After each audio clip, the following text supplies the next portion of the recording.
하나님 감사합니다. 2021년 새해 우리가 새로운 마음으로 이제 수요 말씀 스터디를 시작합니다. 하나님 이제 에스겔 말씀을 가지고 우리가 함께 나누고 함께 보려고 합니다. 하나님께서 이 시간 우리에게 임하여 주셔서 성령으로 우리에게 지혜 주시고 능력 더하여 주시옵소서. 하나님의 말씀을 볼 때 그 말씀이 보여지게 하시고 들려지게 하시고 깨달아지도록 역사하여 주시옵소서. 하나님께서 모든 것 주관하여 주시고 인도하여 주실 것을 믿사오며 예수님 이름으로 기도드립니다.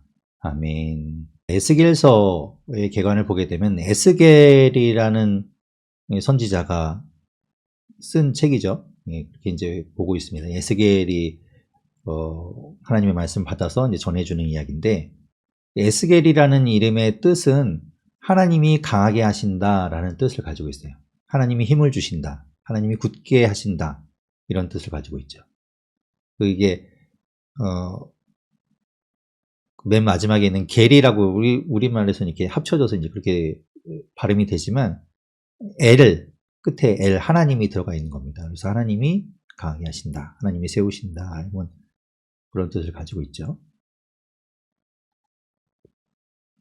자, 그래서 이제 에스겔서의 주제는 결국 이 선지서에서 계속 하는 이야기들은 마찬가지지만 하나님의 심판이에요. 하나님이 그들의 죄악을 보시고 그 죄악에 대한 심판을 내리시는 이야기. 하지만 그들이 그것에서 돌이키면 하나님께서 그들을 용서하시고 회복하신다는 이야기들이 계속 반복돼서 나오고 있죠. 그런데 에스겔서는 조금 독특한 배경을 가지고 있습니다. 물론 다니엘서, 이 뒤에 다니엘서는 우리가 이미 한번 보았지만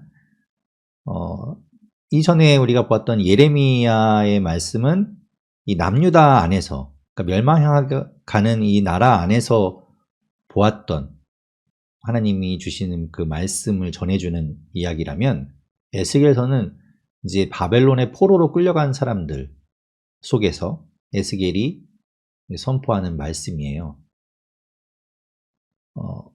네, 오타가 있군요.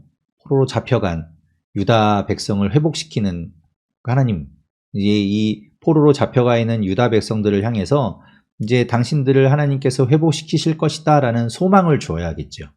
그들이 이 유다에서 바벨론으로 포로로 끌려갔는데 거기에서 아무런 소망이 없다면, 이제 그게 끝이라고 한다면 그들은 아마 살 수 없었을 겁니다. 아무런 소망도 없이 그냥 다 내려놓았을 거예요. 근데 이 에스겔을 통해서 하나님께서는 너희를 회복시키실 것이다 라는 메시지를 전하시는 것이죠. 그런 내용으로 볼 수 있습니다.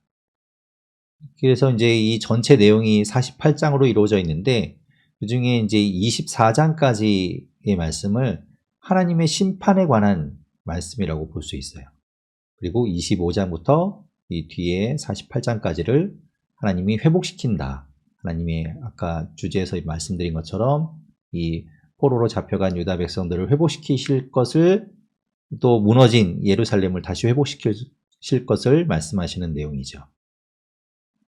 자, 그 구성을 보게 되면 1장부터 3장까지의 말씀은 에스겔에게 하나님께서 소명을 주시는, 이제 선지자들을 하나님께서 부르시고 그들에게 하나님의 사명을 주시는 이야기, 이제 그것이 1장부터 3장까지의 이야기죠. 선지서들마다 그런 내용들이 있었어요. 이사야에서도 있었고 예레미야에게도 하나님께서 예레미야를 부르시고 사명을 주시는 이야기들이 있었죠. 마찬가지로 에스겔에게도 하나님께서 그렇게 부르시고 또 사명을 주시는 이야기들이 나온다는 거죠. 그리고 4장부터 24장까지가 유다를 향한 하나님의 심판의 메시지입니다. 그들의 잘못을 하나님께서 지적하시고 또 그것을 통해 하나님께서 재앙을 내리시고 심판하실 것을 말씀하고 있어요. 그리고 25장부터 32장까지가 열방을 향한, 이방을 향한 심판의 메시지입니다. 그래서 여기 32장까지를 하나님의 심판으로 묶어서 볼 수도 있고요. 그리고 지금 저는 이 25장부터의 그 이방을 향한 심판을 하나님의 회복으로 묶은 이유가 뭐냐면, 그 이유는 열방을 향한, 이방을 향한 그 심판의 메시지가 결국엔 이스라엘을 회복시킨다는 이야기예요. 그러니까 그들의 대적인, 그죠? 이방을 하나님께서 심판하심으로 인해서 이 이스라엘이 회복될 수 있는 기틀이 마련되고 그들의 어떤 원수를 갚아주시는 그런 것들을 볼 수 있는 것이죠. 그래서 그것을 하나님께서 회복시키는 내용 쪽으로 이렇게 볼 수도 있습니다. 그리고 결국 33장부터 마지막까지가 이제 이스라엘을 하나님께서 회복시킨다라는 메시지를 담은 내용이라고 볼 수 있죠. 뭐 분류로 보게 되면 예언서죠. 선지서인데 그 안에 들어있는 내용 자체가 여러 가지 문학 형태를 가진 글로 볼 수 있어요. 지금 이제 보게 되겠지만 에스겔이 본 환상에 대한 이야기들이 또 많이 나오고 있고 또 어떤 징조를 말씀하시는 내용도 있고 비유로 들어서 말씀하시는 것도 있고 묵시 또 많이 나오죠. 그러니까 묵시라는 것이 뭐 하나님께서 하나님의 뜻을 보여주시고 이제 그것들을 통해서 말씀하시는 내용들이라고 볼 수 있는데 특별히 이제 마지막 때 하나님의 심판이 있는 그 마지막 때에 관련된 그런 이야기들이 이제 나옵니다. 그래서 이제 좀 이따 보겠지만 또 요한계시록 우리가 묵시 문학으로 보는데 그것과 관련된 그것과 비슷한 내용들이 나오고 있는 걸 볼 수 있어요. 그리고 또 뭐 시도 등장을 하고요. 여러 가지 형태의 장르가 같이 혼합되어 있는 형태를 띠고 있습니다. 에스겔서는 어떤 특징을 갖고 있는가? 에스겔이라는 이 선지자는 제사장 출신의 선지자입니다. 예레미야도 제사장 출신이었죠. 예레미야도 제사장 가문의 제사장 집안에 있던 제사장이었던 사람이 이제 선지자로 하나님께서 세우셔서 하나님의 말씀을 전하게 되는데 마찬가지로 에스겔 또한 제사장 출신이라는 것을 알 수 있죠. 이따 본문에 나오게 됩니다. 그리고 이 에스겔은 제사장 출신임에도 불구하고 바벨론의 포로로 끌려가게 돼요. 바벨론 2차 포로로 여호야긴 왕과 함께 이제 그때 2차 포로들이 바벨론으로 끌려가게 되는데 그때 이제 에스겔이 끌려가게 되고 그로부터 5년 후에 하나님의 부르심을 받고 약 23년 정도 바벨론에서 사역을 하게 됩니다. 그러니까 이 에스겔은 유다 땅, 이스라엘에서 하나님의 말씀을 전하는 선지자의 역할을 했다면 에스겔은 바벨론 땅에 있는 것이죠. 거기에서 하나님의 말씀을 선포하는 그런 역할을 하게 됩니다.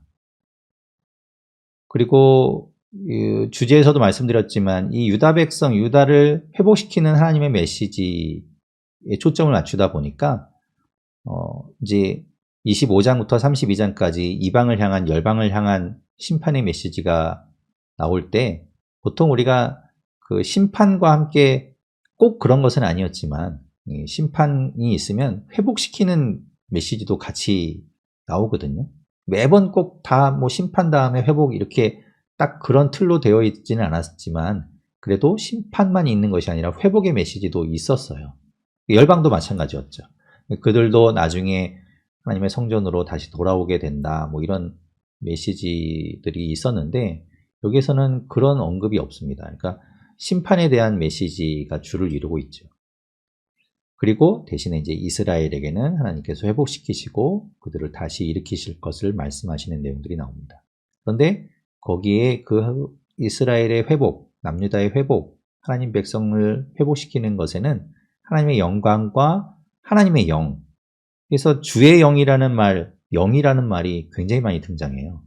그러니까 하나님의 영으로 그 모든 것들을 이루신다라는 것, 그런 언급들이 주로 나오게 되죠. 그래서 그런 것도 좀 특징입니다.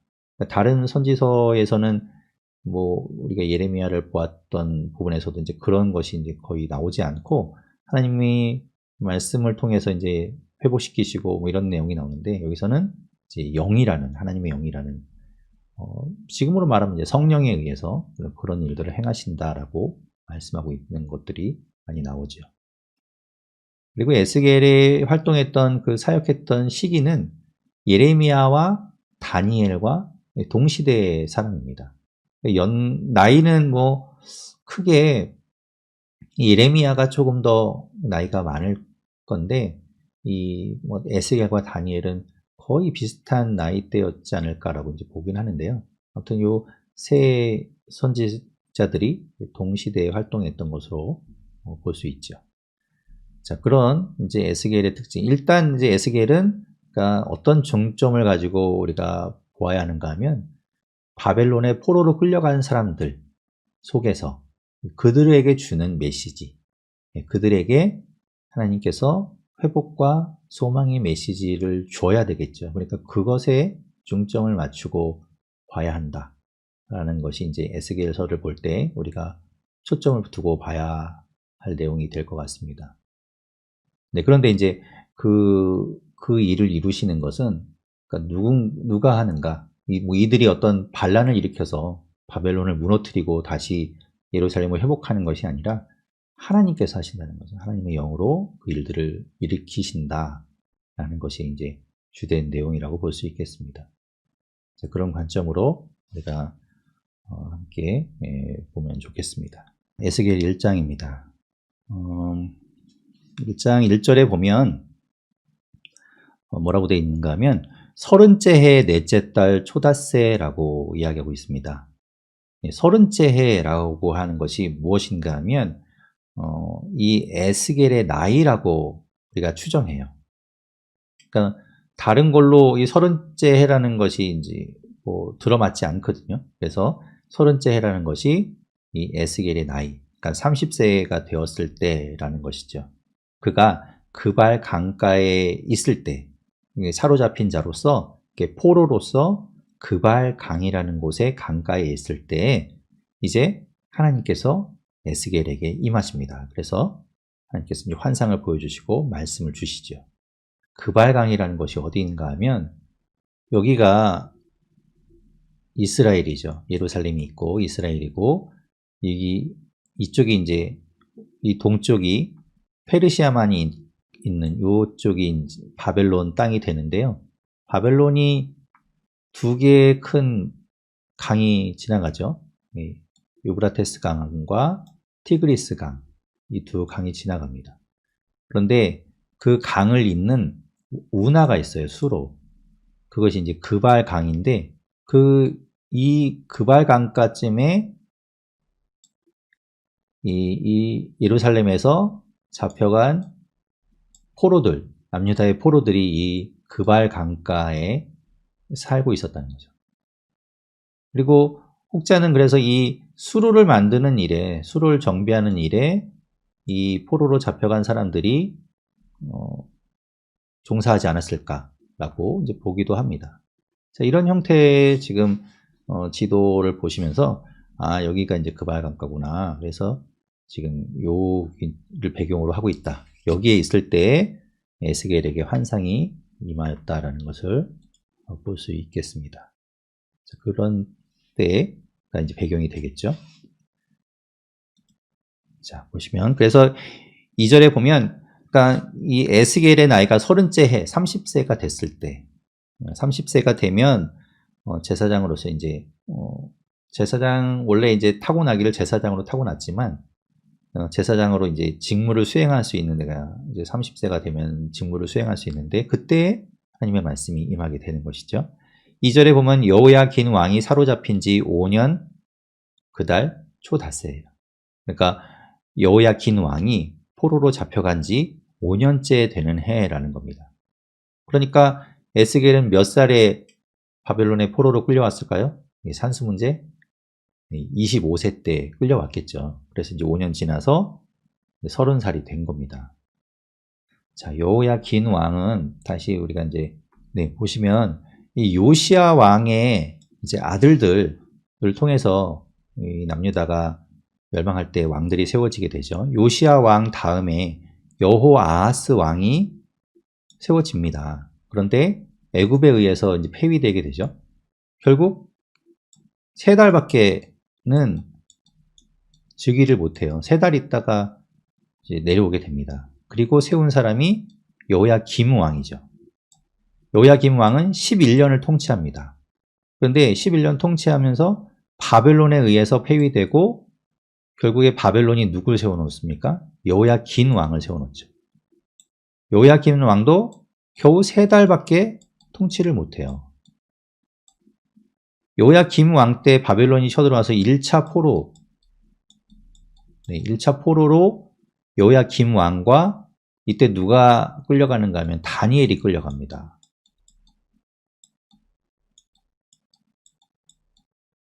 다니엘이 이제 포로로 가게 되고 2차 여호야긴 왕 때 이제 2차 포로로 지금 우리가 보고 있는 에스겔,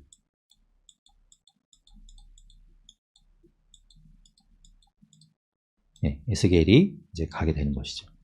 그리고 겨우 3달 이제 통치한 후에 여호야긴 왕도 이제 포로로 잡혀가게 되고 시드기야 왕이 세워지면서 시드기야 왕이 또 11년 통치하고 결국에는 이제 남유다가 멸망하게 되죠. 이런 또 우리가 역사를 보게 되는데, 그러니까 여호야긴 왕은 거의 뭐 3달이니까 뭐 통치를 했다고 보기가 거의 어렵죠. 그러니까 여호야긴은 즉위하자마자 거의 포로로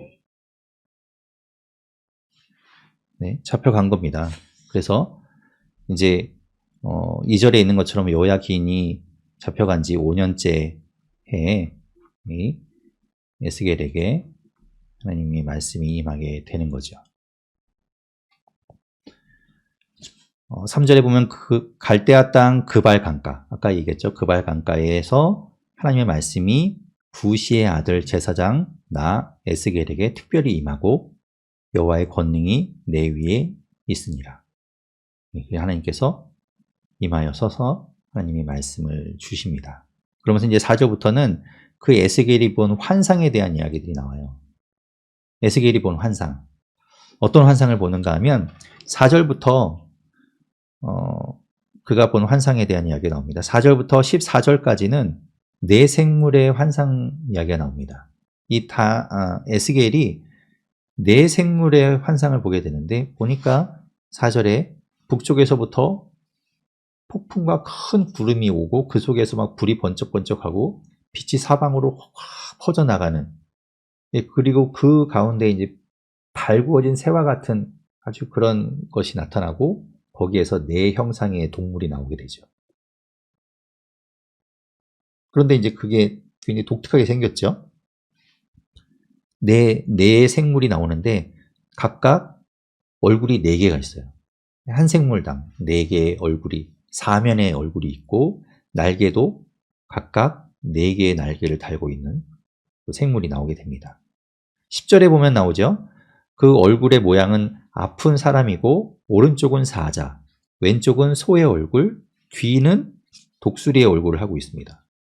그러니까 이렇게 사방으로 얼굴이 다 있는 거예요. 그리고 날개 4개로 날고 있고 다리도 있고 뭐 그런 모습을 하고 있습니다. 자, 그리고 12절에 보면 이제 영이라는 게 나오죠. 아까 개관에서도 말씀드렸듯이 하나님의 영, 그 하나님의 영에 따라서 움직입니다. 그 영이 움직여서 가면 그 생물들도 따라서 움직인다라고 이야기하죠. 하나님이 움직이시는 대로 이 생물들도 같이 따라 움직이는 겁니다. 그래서 이 생물이 도대체 뭐냐, 이 생물이 무엇을 상징하는 것이냐라는 것을 보면 하나님의 영이 움직일 때 같이 움직이는, 하나님의 명령을 수행하는, 우리가 하나님의 어떤 천사, 또 하나님의 사자라고 부르는 그런 하나님의 일을 수행하는 그런 존재라고 볼 수 있겠죠. 그런 네 생물의 형상이 나타나게 됩니다. 그것을 보게 되죠. 뭐 자세히 기록하고 있지만 우리가 이걸 그렇게 눈으로 머릿속에 그리기가 좀 어려워요. 그런 우리가 본 적이 없는 생물이기 때문에 그런 모습을 하고 있다. 그리고 15절부터는 바퀴, 21절까지 바퀴의 환상을 보게 됩니다. 그 네 생물이 있고 그 네 생물 옆에 바퀴가 있는 거예요. 수레바퀴와 같은 그런 바퀴의 형태를 하고 있는 것이 있어서 그 바퀴가 생물들이 가는 대로 같이 따라갑니다.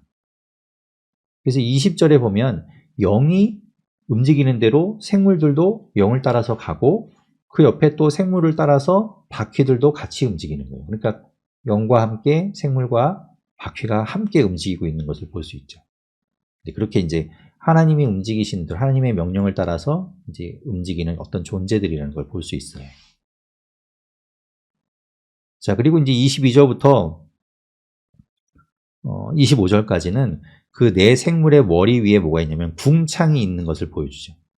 궁창이 있습니다. 수정과 같이 맑은 그런 궁창의 형상이 있어서 그 머리 위에 펼쳐져 있고, 또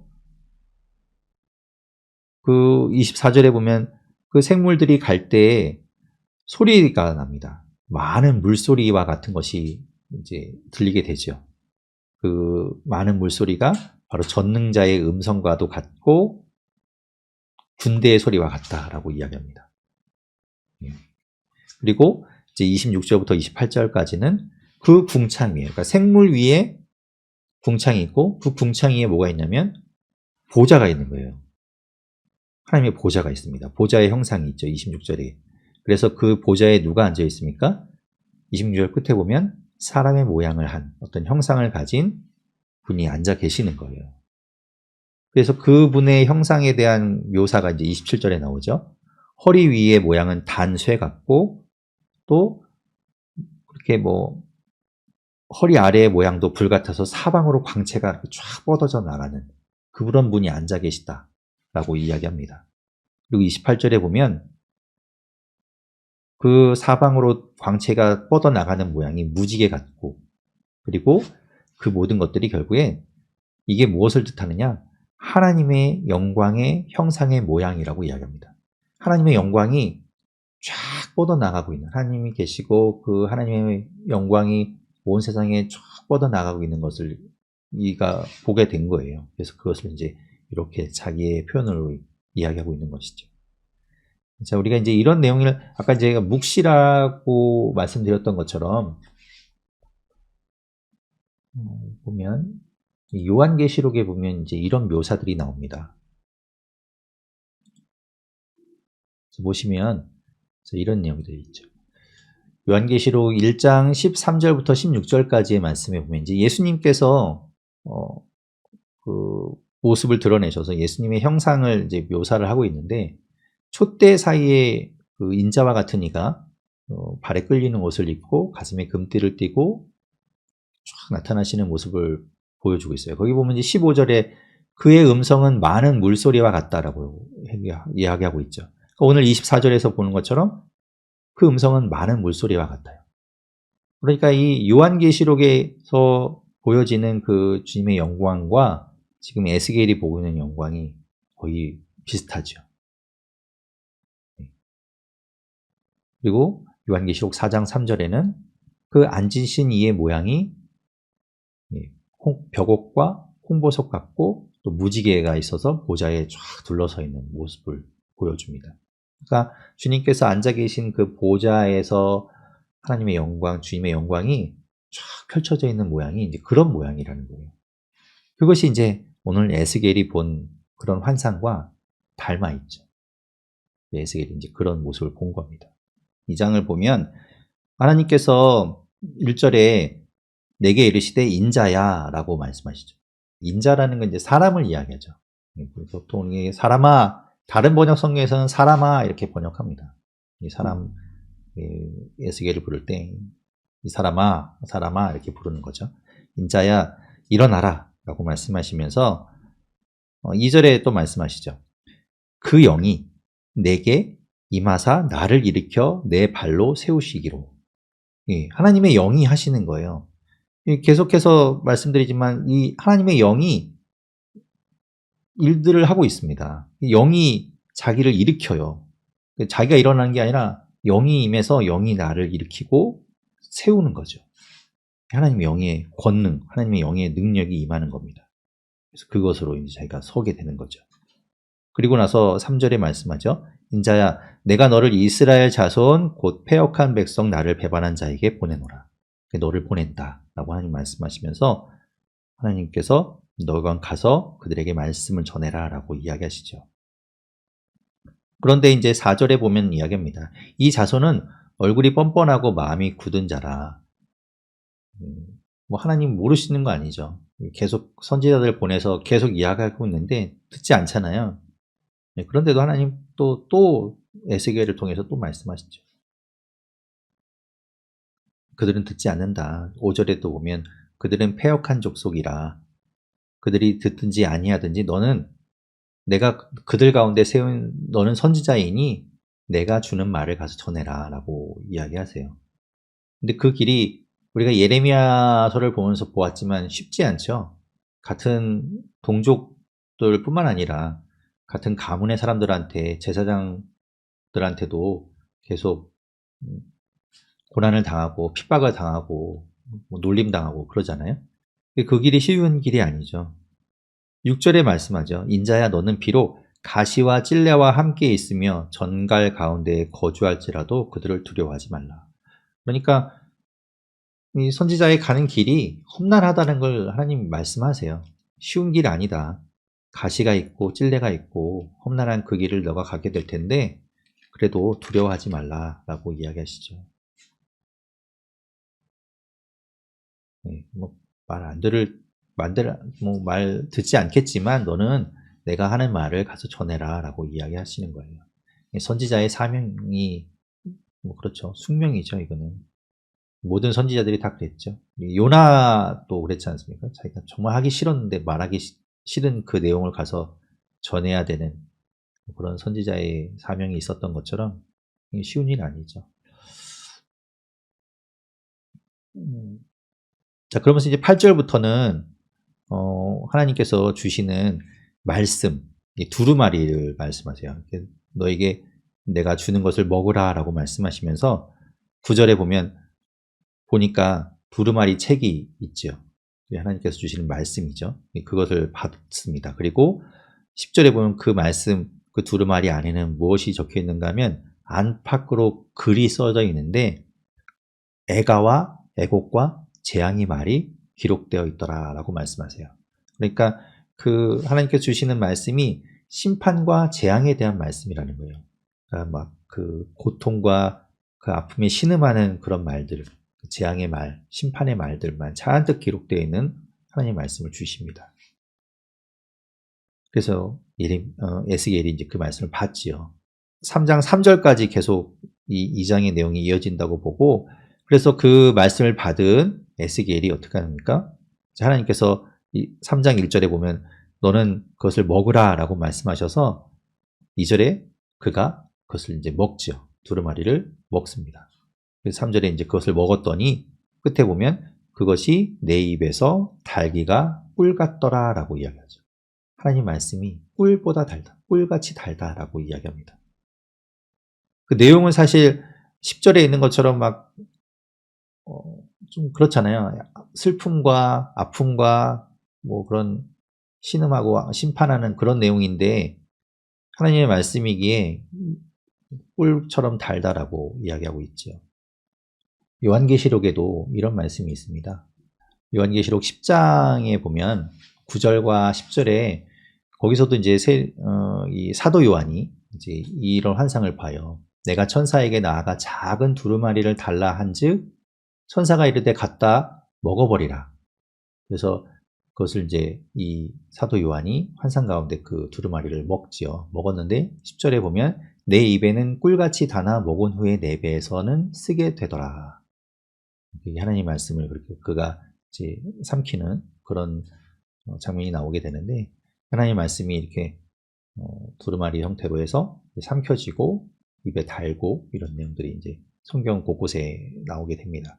시편 119편 103절에도 이런 말씀이 있죠. 주의 말씀의 맛이 내게 어찌 그리 단지요 내 입에 꿀보다 더 다나이다 라는 말씀도 있고 하나님의 말씀이 이렇게 달게 느껴지고 한다는 것을 성경 곳곳에서 이제 고백하고 있어요. 저도 원하기는 뭐 수요 말씀 스터디를 하면서 우리가 성경 말씀을 보고 그 이야기들을 나누지만 여러분도 하나님의 말씀이 꿀처럼 달구나라는 것이 느껴지시면 좋겠습니다. 그거면은 뭐 모든 목적을 다 이루는 것이 아닐까 싶어요. 계속 하나님은 이 에스겔에게 말씀을 주시는 내용이 나오죠.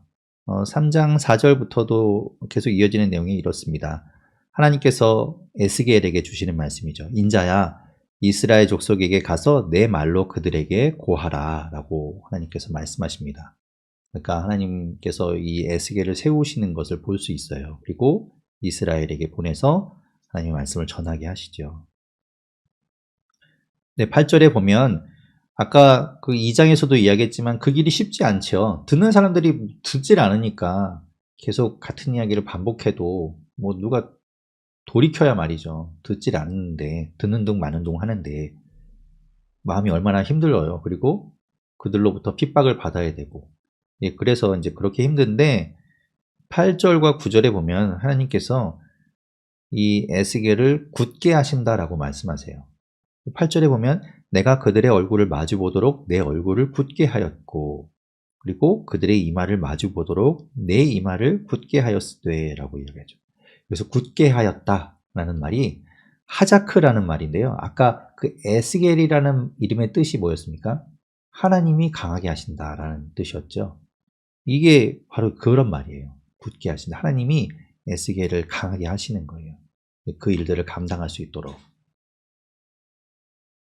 그래서 9절에도 이야기하죠. 내 이마를 화석보다 굳은 금강석같이 하였으니, 그러니 그들의 얼굴을 두려워하지 말고 그들을 무서워하지 말고 나아가 내가 너에게 주는 말을 그대로 전해라 라고 말씀하시는 거예요. 하나님께서 강하게 하시는 거죠. 에스겔입니다. 자, 그러면서 이제 하나님께서 말씀하시는 내용 중에 12절에도 보면 나와요. 주의 영이 나를 들어 올리시는데, 또 주의 영이 나오죠. 주의 영이 이 에스겔을 들어 올려서 소리를 듣게 합니다. 12절 끝 중간부터 보면 찬송할지어다 여호와의 영광이 그의 처소로부터 나오는도다 라는 그런 큰 소리를 듣게 되죠. 그리고 그 생물들과 바퀴가 울리는 소리를 듣게 돼요. 하나님의 영이 이제 임하는 것이죠. 하나님의 영이 14절에 보면 주의 영이 나를 들어 올려 데리고 가시는데 내가 근심하고 분한 마음으로 가니 여호와의 권능이 힘있게 나를 감동시키더라. 여기서 또 힘있게 나오죠. 하자크, 하나님이 강하게 하시는 겁니다. 하나님께서 에스겔을 그 주의 영으로, 주의 권능으로 강하게 하세요. 그러면서 이 에스겔에게 하나님 말씀을 두루마리를 삼켜서 하나님 말씀을 주시고 하나님의 마음을 주셨기 때문에 그가 14절에 근심하고 분한 마음을 가지게 된 거예요. 하나님의 마음을 가지게 된 거죠.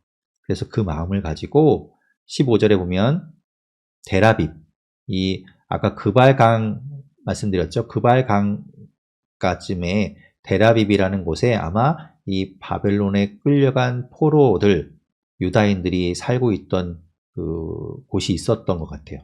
그곳에 이제 이 에스겔이 가게 되고 그곳에서 거기에 있던 유다 백성들을 보게 됩니다. 그런데 15절 끝에 보면 뭐라고 말씀하는가 하면 그 중에서 두려워 떨며 7일을 지내니라 라고 말씀하죠.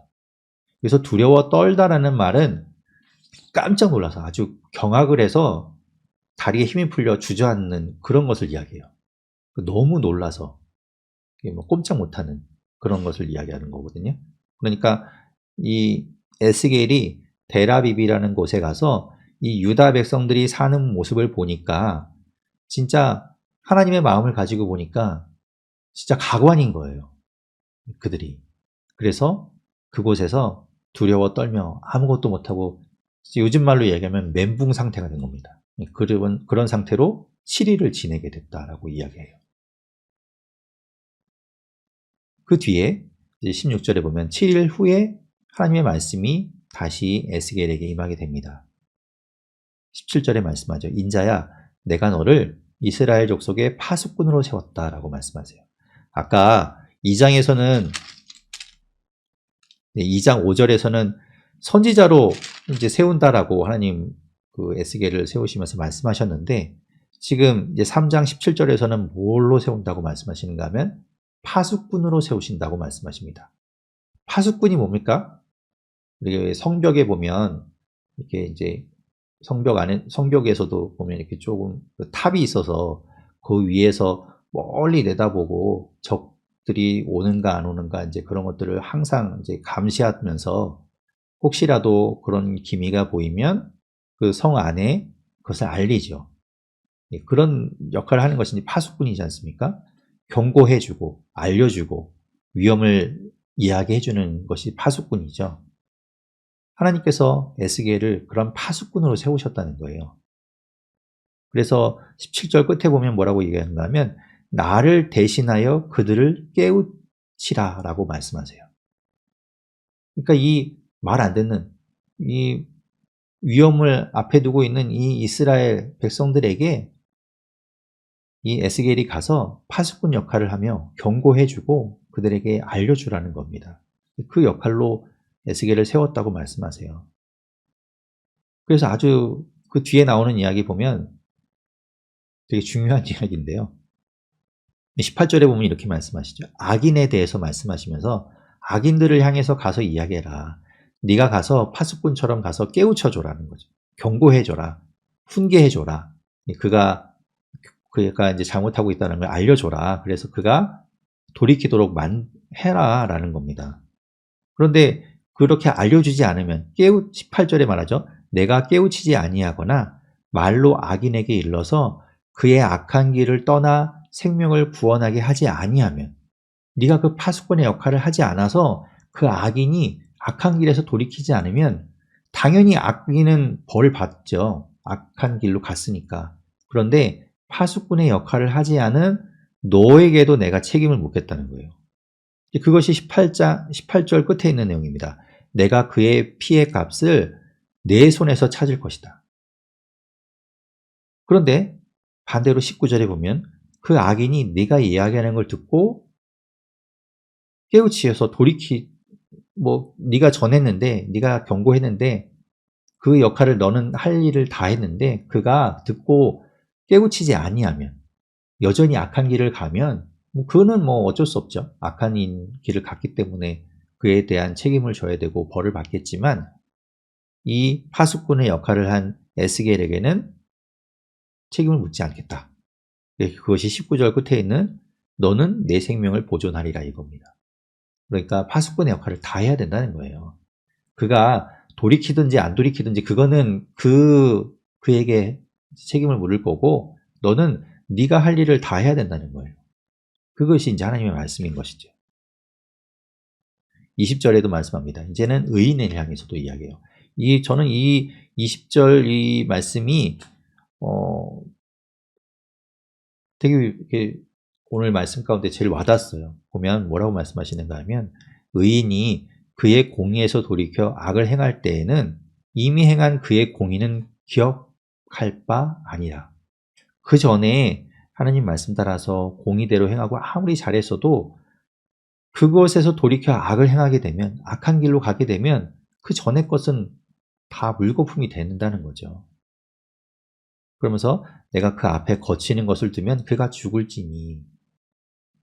여기서 거치는 것이라는 것은 그 글자 그대로 하면 걸림돌입니다. 함정 같은 거예요. 장애물을 두는 거죠. 그러면 하나님께서 이 의인이 함정에 빠지고 악한 길로 빠지도록 유혹하는 장치를 마련한다는 이야기인가? 하나님은 그런 분이 아니죠. 물론 우리가 욥기를 통해서 욥기가 사탄이 이제 그 욥에게 여러 가지 시험을 하도록 하나님께서 허락을 하시지만 하나님이 욥이라든가 하나님이 사람을 직접적으로 유혹하고 악한 길로 빠지도록 하시지는 않는다는 거예요.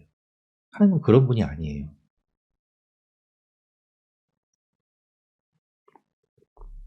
그럼 이 얘기는 무슨 뜻인가 하면 하나님이 자유의지를 허용한다는 거죠. 공의의 길, 선한 길을 가던 의인이라고 하더라도 그가 악한 길을, 악의 길로 빠져버리면 하나님은 그의 자유의지를 그냥 내버려 둔다는 거예요. 그래서 결국 안타깝지만 그가 돌이키지 않으면 결국 멸망의 길로 가게 되는 거죠. 하나님 그걸 허용한다는 겁니다. 그리고 또 이렇게도 해석해요. 이 거치는 것을 둔다는 것이 이 재앙을 둔다. 그러니까 그 길로 악한 길로 돌아가게 되면 결국 끝에 하나님께서 재앙을 두게 될 것이다 라는 것으로 해석하기도 합니다. 그러니까 결국엔 하나님이 그를 악한 길로 유혹하거나 다른 길로 가도록 하는 것이 아니라 그가 가는 것을 하나님은 굳이 이렇게 뭐 강압적으로 막지는 않으시는 거예요. 이게 자유의지니까. 뭐 그랬으면 아담이 선악과를 따먹지 못하게 하셨겠죠. 그 자유의지를 주시는 것이잖아요.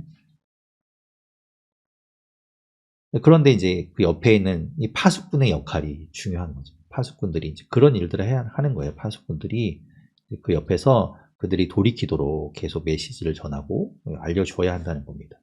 그것이 이제 이 파수꾼의 역할로 에스겔에게 하나님 말씀하시는 거죠. 그것이 21절까지 내용이고요. 22절부터는 하나님께서 이 에스겔에게 주시는 말씀 계속해서 말씀하시면서 24절에 이렇게 말씀하세요. 너는 가서 내 집에 들어가 문을 닫으라. 그래서 이 말씀이 이게 진짜 우리가 상징행위라는 것들을 공부했잖아요. 그러니까 이 선지자에게 하나님께서 주시는 말씀을 실제로 행동으로 하면서 그것이 어떤 메시지가 되어서 사람들에게 전달되는 그런 것도 있었는데 이것이 지금 이 24절에 있는 집에 들어가서 문을 닫는 행위가 상징 행위라고 볼 수도 있고요. 아니면 이것이 어떤 의미적인 내용으로 볼 수도 있겠죠. 아무튼 이제 그렇게 있을 때 25절에 보면 이제 무리가 와서 내 위에 줄을 놓아서 너를 동여매고 또 그들 가운데서 나오지 못할 것이다 라고 이야기하세요. 그런 이제 24절, 25절의 내용을 하나님께서 말씀하시고 이제 26절은 이 에스겔을 하나님께서 말 못하도록 만드십니다. 26절에 말하죠. 내 혀를 내 입천장에 붙게 하여 내가 말 못하는 자가 되어서 그들을 꾸짖는 자가 되지 못하게 하리니 하나님께서 에스겔의 말을 제어하시는 거죠. 그래서 아예 말을 못하는 것은 아니고 27절에 보면 내가 너와 말할 때에 내 입을 열리니 하나님이 말씀을 주실 때 하나님과 함께 할 때는 입을 열게 하고 그리고 그 말씀을 전해야 하잖아요. 선지자니까 파수꾼이니까 그때는 하나님이 그 말씀을 전하도록 하세요. 그런데 이제 26절에 있는 것처럼 에스겔이 이들을 막 꾸짖고 이러지는 못하도록 하나님께서 말을 이제 막으시는 거죠. 4장에서는 예레미야라고 자꾸 예레미야라고 헷갈려서 얘기하네요. 에스겔에게 하나님께서 상징 행위를 하도록 말씀하세요. 그래서 4장에서는 3개의 상징 행위가 나옵니다. 4장에서 나오는 상징 행위는 1절부터 3절까지가 첫 번째, 그리고 4절부터 8절까지가 두 번째, 그리고 9절부터 마지막 17절까지 이렇게 해서 3개의 상징 행위를 하나님께서 에스겔에게 하라고 말씀하시죠. 1절부터 3절까지 하나님께서 주시는 말씀, 그 상징 행위는 무엇인가 하면 1절에 보면 토판을 가져다가 거기에 예루살렘을 그리라고 이야기하세요. 토판, 그러니까 흙으로 된 이렇게 어떤 판이겠죠. 건축재에도 쓰기도 하는 그런 흙으로 만들어진 것에다가 이제 그걸 이렇게 그릴 수 있는 것으로 해서 거기에 이제 예루살렘을 그리라는 거예요. 예루살렘을 그리고 그리고 2절에 보면 그 예루살렘을 에워싸는데 거기에다가 사다리도 세우고 흙으로 그 둘레를 언덕을 쌓고 또 진도 만들어 놓고 그리고 공성태도 둘러서 세우고 그러니까 마치 예루살렘을 공격하는 것처럼 그렇게 막 여러 가지 것들을 세워 놓으라는 거죠. 그리고 3절에 보면 철판도 가져다가 너와 그 예루살렘 성읍 사이에다가 철벽을 삼고 성을 포위하는 것처럼 에워싸라. 이것이 이스라엘 족속에게 징조가 되리라 라고 말씀하세요. 결국 이게 그 뜻이 무엇인지는 이야기하지 않지만 벌써 딱 와닿죠? 그걸 보면 이 예루살렘이 이렇게 이제 바벨론에 의해서 그 이방에 의해서 공격받고 포위되고 그렇게 될 것을 이야기하는 것으로 우리가 볼 수 있죠. 그것을 이제 이 에스겔에게 말씀하시면서 그것들을 이렇게 만들어 놔서 사람들이 볼 수 있게 하도록 한 겁니다. 그리고 이제 두 번째 하나님께서 에스겔에게 말씀하신 상징 행위는 4절부터 나오는데 누워 있도록 하시는 거예요. 4절에 보면 왼쪽으로 누워서 이스라엘 족속의 죄악을 짊어져라. 그 누워 있는 것 자체가 이스라엘 족속의 죄악을 담당하는 그 행위라는 거죠. 그래서 얼마큼 누워 있어야 되느냐? 그 날수가 그들의 죄악에 해당하는 횟수와 같습니다. 그것이 이제 5절에 나오는 이야기인데, 그래서 정한 것이 5절 중간에 390일 동안 그렇게 하라는 거죠. 굉장히 오랜 시간이죠. 1년이 넘는 시간 동안을 왼쪽으로 누워 있으라는 거예요. 그렇다고 해서 이 에스겔이 24시간 390일 동안 계속 누워 있지는 않았겠죠.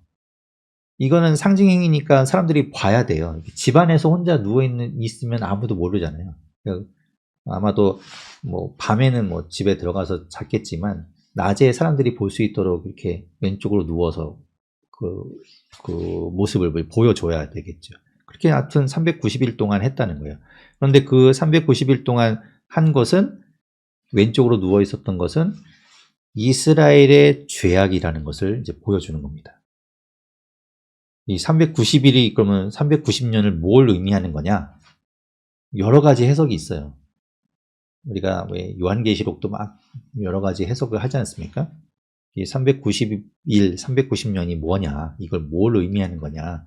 여러 가지 이야기들이 있는데 뭐 정확하게 맞아떨어지는 건 없습니다. 다들 이제 추측해요. 그렇지만 그래서 뭐 그거 390일이 도대체 뭐냐라는 것을 뭐 따지고, 그거는 지금 중요한 이야기는 아닌 것 같아요. 그러면 이 390일이라는 것이 뭘 뜻하느냐? 그만큼 이스라엘 족속의 죄악이 길었다, 많았다라는 것을 우리가 보면 됩니다. 그러면서 이제 6절에 보면 반대로 그 390일을 채우고 난 이후에는 오른쪽으로 돌아 누워서 40일 동안 있게 하시죠. 그리고 그 40일은 40년을 말씀하는 건데, 그 오른쪽으로 누워있는 행위는 유다 족속의 죄악을 이야기하신다는 거예요. 그러니까 390일과 40일 차이가 많이 나죠. 이스라엘의 죄악이 그만큼 더 심했다라는 것을 보여주는 겁니다. 390일은 뭐 여러 가지 해석들이 돼요. 뭐 이 이스라엘이 남북으로 분열된 이후부터 뭐 예루살렘이 멸망할 때까지를 이야기하는 거다, 뭐 이렇게 이야기들 되고, 뭐 그 횟수를 막 따져갖고 이렇게 해석하기도 하는데, 뭐 어떻게 하든지 뭐 딱 맞지는 않는데, 이 40일이라는 것은 도대체가 맞는 게 없습니다. 그러니까 뭐 그렇게 따지면 이게 꼭 무엇을 상징한다기보다는 그만큼 그들의 죄악이 깊었다라는 것을 보여준다라고 해석하는 것이 맞을 것 같습니다. 자, 그리고 이제 7절부터 8절까지는 그렇게 그러면서 이제 예언하라고 말씀하시죠. 그리고 8절에 보면 줄로 너를 동일이니 끝나기까지 몸을 이리저리 돌리지 못하리라. 이렇게 막 억압되어 있는 것을 하나님께서 이렇게 보여주시는 겁니다. 사람들이 보고 저 사람 왜 저러고 있나? 아, 저게 유다의 죄악 때문이래. 아, 이스라엘의 죄악 때문에 저러고 있는 거래. 이런 것들을 깨닫게 하시는 거죠. 그리고 이제 9절부터 17절까지는 그렇게 누워있는 동안에 뭘 먹으라고 말씀하시는가 하면, 9절에 보면 밀과 보리와 콩과 팥과 조와 귀리를 가져다가 이렇게 섞어갖고 떡을 만들어서 먹으라는 거예요. 그리고 390일 동안 그것을 먹어라.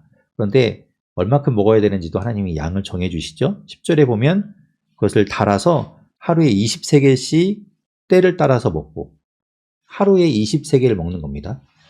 그리고 물도 11절에 보면 6분의 1 흰씩 마시라라고 이야기하세요. 하루에. 이게 얼마큼의 양이냐면 되게 조금입니다. 20세겔이라는 것은요, 지금으로 환산하면 230g 정도 돼요. 그러니까 굉장히 작죠. 230g이면 삼겹살 1인분 이렇게 주는 그거보다 조금 많은, 뭐 그 정도밖에 안 되는 거예요. 그걸 하루 종일 먹어야 되는 거죠. 그리고 물도 6분의 1 흰이라는 건 약 600ml, 그러니까 우리가 먹는 그 500ml짜리 그 생수, 그거보다 조금 많은 그 정도의 물 갖고 하루 종일 먹어야 되는 거예요. 이렇게 누워 있으면서. 그렇게 하나님 말씀하시고, 그 떡을 구울 때도 12절에 보면 그들이 보는 앞에서 인분으로 불을 지펴갖고 그거에서에다가 그 떡을 구워 먹으라고 말씀하시죠. 근데 사실 인분은 되게 부정한 겁니다. 그래서 거기다가 떡을 구워 먹는다는 건 부정의 떡을 만든다는 거예요. 사람들한테 그 부정한 음식을 먹는 것을 보여주라는 거죠. 13절에 말하죠. 부정한 떡을 먹으리라고 끝에 말합니다. 그런데 이제 이 에스겔이 그 말을 듣고 이제 하나님 앞에 이야기하는 거죠. 하나님, 저는 여태까지 어려서부터 지금까지 저는 부정한 음식을 먹어본 적이 없습니다. 그러면서 이제 이야기해요. 그래서 하나님께서 대신에 그러면 인분 말고 쇠똥을 가지고 불을 지펴서 떡을 구워 먹어라라고 말씀하십니다. 쇠똥은 원래 그들이 쓰던 원료죠. 예, 어떤 뭐 낙타라든지 뭐 소라든지 이런 동물의 배설물 가지고 이제 마른 것으로 이제 불을 지피기도 하잖아요. 예, 그렇게 쓰던 것이니까 이제 그것으로 이제 하나님께서 바꿀 수 있도록 말씀하시죠.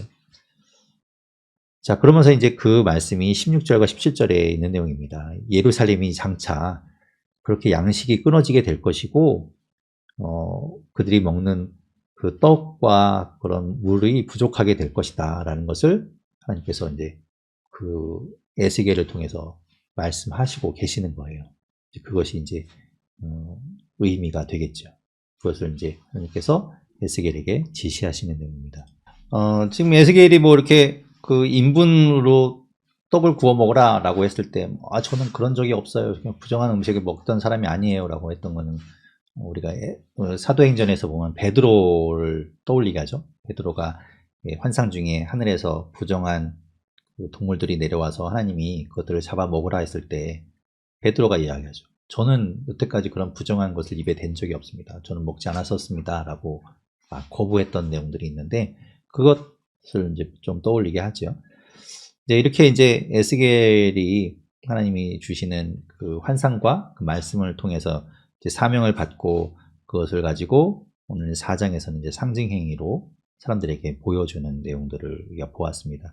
앞으로 이제 계속해서 그것들이 또 상징행위로 때로는 어떤 메시지로 선포되는 것을 우리가 보게 될 거예요. 말씀을 같이 보면서 하나님께서 주시는 마음을 가질 수 있으면 좋겠어요. 아까 에스겔이 그랬던 것처럼 두루마리를 먹었을 때 그 말씀이 그 하나님의 그 메시지가 정말 꿀보다 달았다라고 이야기했던 것처럼 꿀처럼 달았다라고 이야기했던 것처럼 우리도 이 말씀을 보는 것이 또 말씀 봐야 돼? 이거 뭐 맨날 똑같은 이야기 뭐 이런 것이 아니라 이 이야기가 정말 꿀처럼 느껴질 수 있기를 바랍니다. 살아계신 하나님 감사합니다. 오늘도 에스겔의 말씀을 시작으로 이제 다시 말씀 앞에 섭니다. 하나님, 정말 우리가 이 말씀을 볼 때, 이 말씀이 도대체 언제 끝나나, 이것도 이 긴 말씀은 또 시작했나, 뭐 이런, 같은 이야기를 왜 자꾸 반복하나, 이런 마음이기보다는 그 안에서 또 새로운 하나님이 주시는 말씀을 볼 수 있게 해주시고, 그 말씀이 우리가 살아가는데 정말 영양분이 되고 또 우리에게 정말 꿀처럼 달게 느껴질 수 있도록 역사하여 주시옵소서. 하나님께서 우리에게 모든 것 베풀어 주시는데 하나님 우리의 삶도 붙잡아 주시고 하나님께서 늘 인도하여 주셔서 지금 에스겔이 그 주의 영의 인도로 살아갔던 것처럼 우리도 성령의 인도하심 따라 살아가게 하여 주시고 그 보호하심 안에 머물게 하여 주시옵소서. 또 하나님께서 일주일 또 잘 지켜주시고 하나님 우리가 또 다시 만나서 말씀 볼 때 하나님 역사하여 주시옵소서. 모든 것 하나님께 감사드리며 예수님 이름으로 기도드립니다. 아멘.